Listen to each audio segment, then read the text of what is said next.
വിവാദത്തിന് ശരീഅത്തിലെ സ്ഥാനം എന്താണ്? ഹിജറ 6-ാം നൂറ്റാണ്ടിൽ ഇറാഖിലെ ഒരു പ്രവിശ്യ ഭരിച്ച മുദഫർ രാജാവ്, ആ രാജാവ് ഈ സമുദായത്തിന്റെ റസൂലല്ല, ഈ സമുദായത്തിന്റെ നബിയല്ല, ഈ സമുദായത്തിലെ സഹാബിയല്ല.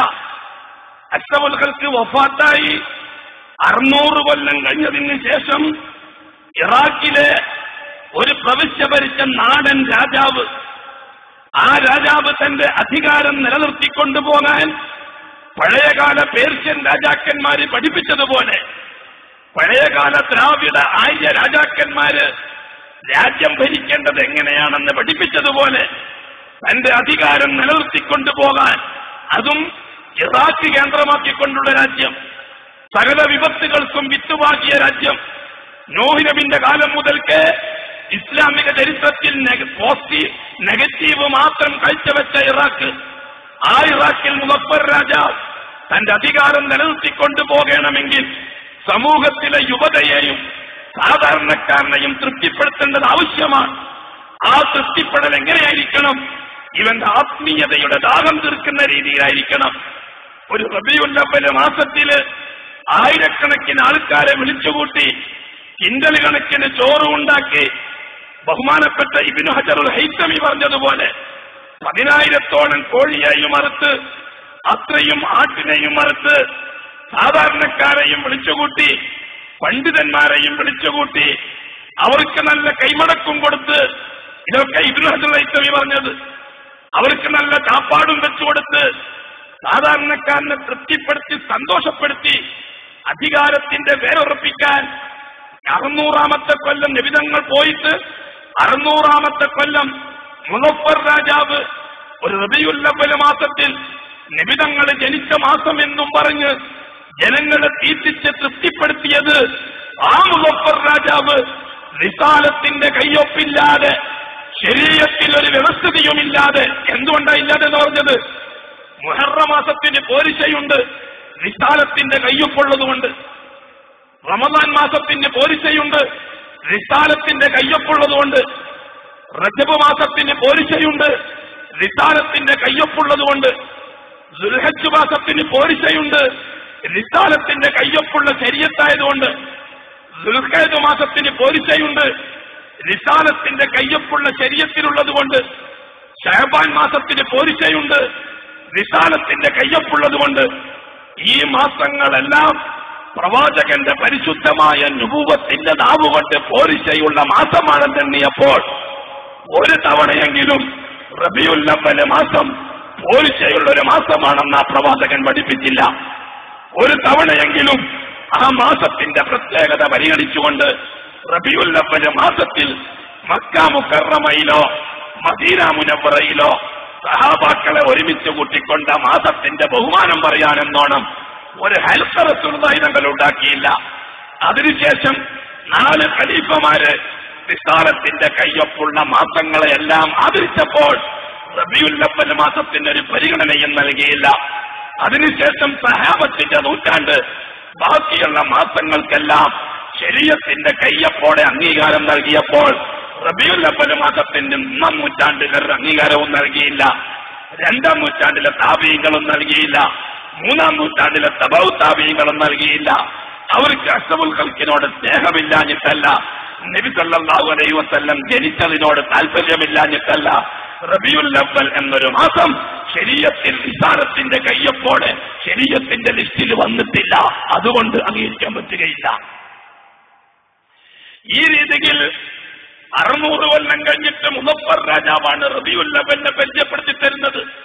റബീഉൽ അവ്വൽ മാസത്തിൽ ചില ആഘോഷ പരിപാടികൾ ഉണ്ടാക്കി തന്നത്. ഇവിടെ സുപ്രീം കോടതിയുടെ ജഡ്ജിയും മുദഫർ രാജാവും തമ്മിൽ നമുക്ക് എന്താണ് വ്യത്യാസം? എന്താണ് വ്യത്യാസം? സുപ്രീം കോടതി ജഡ്ജി വലിൽ മുത്തല്ലഖാത്ത് എന്നുള്ള ആയത്തോതിയിട്ടാണ് അർത്ഥം വെച്ചത്. അവർ വിധിച്ച വിധിയിൽ തെറ്റുണ്ടെന്ന് നമുക്ക് പറയാൻ കഴിയുന്നില്ല. ആ ജഡ്ജി മുസ്ലിം പെണ്ണിന്റെ നിലനിൽപ്പാണ് ശ്രദ്ധിച്ചത്. വായിച്ചു തോന്നുമ്പം തലാഖും ചൊല്ലി എവിടെയെങ്കിലും പോയിട്ട് കെട്ടി പെണ്ണിനെ തൊലക്കുന്ന പുരുഷവർഗത്തിന് കടിഞ്ഞാനിടുകയാണ് സുപ്രീം കോടതി ജഡ്ജി ചെയ്തത്. അതിലാരും തെറ്റ് കണ്ടെത്തിയിട്ടില്ല. ജഡ്ജിയുടെ നിഗമനത്തെ തെറ്റ് കണ്ടെത്തിയിട്ടില്ല. പക്ഷെ കേരളക്കാരായ നമ്മളടക്കം ഇവിടുത്തെ 100% മുസ്ലിമീങ്ങൾ അത് അംഗീകരിച്ചു കൊടുക്കാൻ തയ്യാറായിട്ടില്ല. തെറ്റായതുകൊണ്ടല്ല, ശരീഅത്തിന്റെ കയ്യൊപ്പില്ലാത്തതുകൊണ്ട്. നുബുവത്തിന്റെ കയ്യൊപ്പിൽ, റിസാലത്തിന്റെ കയ്യൊപ്പിൽ ശരീഅത്തിൽ അങ്ങനെ ഒരു വ്യവസ്ഥയില്ലാത്തതുകൊണ്ട്. എങ്കിൽ ഈ മുദഫർ രാജാവ് ഉണ്ടാക്കിയ ഈ വ്യവസ്ഥിതി ആ നൂറ്റാണ്ടിൽ അത് രാജാക്കന്മാരുടെ ഏർപ്പാട്, പിറ്റത്തെ കൊല്ലം നാട്ടുരാജാക്കന്മാരുടെ ഏർപ്പാട്, പിറ്റത്തെ കൊല്ലം പ്രമാണിമാർ ചെയ്യാൻ തുടങ്ങി. പിന്നെ അതൊരു അനുഷ്ഠാനമായി മാറി. ഇപ്പോൾ അനുഷ്ഠാനം ആദർശമായി മാറി. ഇവിടെയാണ് റബീഉൽ അവ്വൽ മാസവുമായി ബന്ധപ്പെട്ട പരിപാടികളെ അഹ്ലുസുന്നയുടെ പണ്ഡിതന്മാർ ചർച്ച ചെയ്യുമ്പോൾ നമ്മൾ ശ്രദ്ധിക്കേണ്ട വിഷയം, ഇൻശിറാഹോടെ ശ്രദ്ധിക്കേണ്ട വിഷയം. വിമർശന ബുദ്ധിയല്ല ഇവിടെ വിഷയം, തർക്കമല്ല വിഷയം. ഇൻശിറാഹോടെ കാര്യം മനസ്സിലാക്കിയെടുക്കണം. സുപ്രീം കോടതി ശരീഅത്തിൽ ഇങ്ങനെയുണ്ടെന്ന് പറഞ്ഞിട്ടൊരു വിധി പ്രഖ്യാപിച്ചപ്പോൾ അതിനെതിരായിട്ട് തിരിഞ്ഞ നാം മുദഫർ രാജാവ് ശരീഅത്തിന്റെ ഭാഗം പോലെ റബീഉൽ അവ്വൽ ഇബാദത്തിന്റെ മാസമാണെന്ന് പ്രഖ്യാപിച്ചപ്പോൾ അത് നമ്മൾ പോസിറ്റീവായിട്ടും കാണുന്നു, ഇത് നമ്മൾ നെഗറ്റീവായിട്ടും കാണുന്നു. ഇതിലുള്ള സത്യാസത്യം എന്താണെന്ന് അറിയാൻ നമ്മൾ തയ്യാറാവണം. ഇതാണ് വിഷയം. അതേ സന്ദർഭത്തില് റിസാലത്തിന്റെ കയ്യൊപ്പോടെ ശരീഅത്തിൽ ഉൾക്കൊള്ളിച്ചിരിക്കുന്ന അഷ്റഫുൽ ഖൽഖിന്റെ ജനനവുമായി ബന്ധപ്പെട്ടൊരു വിഷയമുണ്ട്. അത് അംഗീകരിക്കാൻ മുസ്ലിം ലോകം തയ്യാറാണ്, തയ്യാറാകേണ്ടതാണ്, ഇനിയും അത് തുടരേണ്ടതാണ്. അതെന്താ? തിങ്കളാഴ്ച ദിവസം നോമ്പ് നോക്കല. എന്തു പറഞ്ഞു റസൂലുള്ളാഹി തിങ്കളാഴ്ച ദിവസത്തെ നോമ്പിനെ സംബന്ധിച്ച്? തിങ്കളാഴ്ച ദിവസത്തെ നോമ്പിനെ പറ്റി ചോദിക്കപ്പെട്ടു. അഷ്റഫുൽ ഖൽഖ് പറഞ്ഞു, തിങ്കളാഴ്ച ദിവസം ഞാൻ നോമ്പ് നോക്കുന്നത് അന്നത്തെ ദിവസമാണ് എന്നെ പ്രസവിച്ചത് എന്റെ ഉമ്മ എന്ന്. അത്ര നല്ല വാക്ക് മതി. ശരീഅത്തിന്റെ റിസാലത്തിന്റെ കയ്യൊപ്പോടെ അഷ്റഫുൽ ഖൽഖിന്റെ ജന്മത്തിന്റെ അംഗീകാരം കിട്ടിയത് തിങ്കളാഴ്ച ദിവസം നോമ്പ് നോക്കണമെന്ന അംഗീകാരമാണ്. അത് റബീഉൽ അവ്വൽ മാസത്തിലെ മാത്രം നോമ്പായാൽ വല്ലാഹി അത് ബിദ്അത്തിന്റെ നോമ്പാണ്. വർഷത്തിലെ 52 തിങ്കളാഴ്ചയും നോമ്പ് നോക്കാനാണ് കൽപ്പിക്കപ്പെട്ടിരിക്കുന്നത്. ആ തിങ്കളാഴ്ചക്ക് ഒരു മാസവുമായിട്ട് ബന്ധമില്ല, ഒരു വർഷവുമായിട്ട് ബന്ധമില്ല. ആയുസ് തീരുന്നത് വരെയുള്ള തിങ്കളാഴ്ചകൾ എപ്പോഴൊക്കെ വന്നിട്ടുണ്ടോ ആ തിങ്കളാഴ്ചയിലെല്ലാം അഷ്റഫുൽ ഖൽഖായ മുത്തിന്റെ ജന്മത്തിന്റെ സന്തോഷം പ്രകടിപ്പിക്കാൻ റിസാലത്തിന്റെ കയ്യൊപ്പോടെ ശരീഅത്തിൽ കിട്ടിയ വിഷയം അതാ. അത് തീർച്ചയായും അടുത്ത തിങ്കളാഴ്ച മുതൽ മരിക്കുന്നത് വരെ നാം നടപ്പിലാക്കണം. എന്തിന്? അഷ്റഫുൽ ഖൽഖ് ജനിച്ച സന്തോഷം പ്രകടിപ്പിക്കാൻ. എന്തുകൊണ്ടാണ് നടപ്പിലാക്കണമെന്ന് പറയുന്നത്? റിസാലത്തിന്റെ കയ്യൊപ്പോടെ ശരീഅത്തിൽ വന്നതായതുകൊണ്ട്. അതേസമയം റബീഉൽ അവ്വൽ മാസം വരാൻ പോവുകയാണ്. പല കോലാഹലങ്ങളും കാണാം. ഇബാദത്തെന്ന് തെറ്റിദ്ധരിപ്പിച്ച്, സൽക്കർമ്മം എന്ന് തെറ്റിദ്ധരിപ്പിച്ച്, സദക്കയല്ലേ, സക്കാത്തല്ലേ, നല്ല കാര്യമല്ലേ, മോശമല്ലല്ലോ, സലാത്ത് അല്ലല്ലേ, ദിക്ർ അല്ലല്ലേ എന്നൊക്കെ പറഞ്ഞ് ഞാൻ നേരത്തെ പറഞ്ഞതുപോലെ ഈ ഉമ്മത്തിലെ സാധാരണക്കാരായ ആണ് പെണ്ണുങ്ങളുടെ വിശ്വാസക്കുറവിനെയും വിവരക്കേടിനെയും സ്വന്തം താൽപര്യത്തിന്റെ സംരക്ഷണത്തിന് വേണ്ടി ദുരുപയോഗം നടത്താൻ അഷ്റഫുൽ ഖൽഖിന്റെ ജന്മവുമായി റബീഉൽ അവ്വലിന്റെ പ്രത്യേകതയുണ്ട് എന്ന് പറഞ്ഞത് തികച്ചും ശരീഅത്ത് വിരുദ്ധമാണ്. അത് ബിദ്അത്ത് തന്നെയാണ്, അതിന് യാതൊരു സംശയവും ആർക്കുമില്ല. ഇതാണ് സുഹൃത്തുക്കളെ സംബന്ധിച്ച വിഷയം.